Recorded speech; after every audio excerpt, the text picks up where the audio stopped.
మంత్రి వివేక్ కీలక వ్యాఖ్యలు చేశారు. తెలంగాణలో చదువుకున్న యువతలో విదేశీ ఉపాధిపై ఆసక్తి పెంచేందుకు నైపుణ్యాలు అవసరమని చెప్పారు.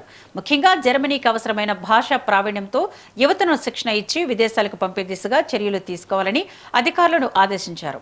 సచివాలయంలోని మంత్రి ఛాంబర్లో Telangana overseas manpower company board సమావేశంలో మంత్రి పాల్గొని అధికారులకు పలు సూచనలు చేశారు. విజయవంతమైన ప్లేస్మెంట్లు ఇతర యువతను కూడా విదేశీ ఉద్యోగాల వైపు ఆకర్షిస్తాయని ఆయన చెప్పారు. భాషా బోధన కోసం నైపుణ్యం కలిగిన ట్రైనర్లను వెంటనే నియమించాలని అధికారులకు సూచించారు. ముఖ్యంగా జర్మన్ భాషా శిక్షణను బలోపేతం చేయాలని అధికారులను ఆదేశించారు.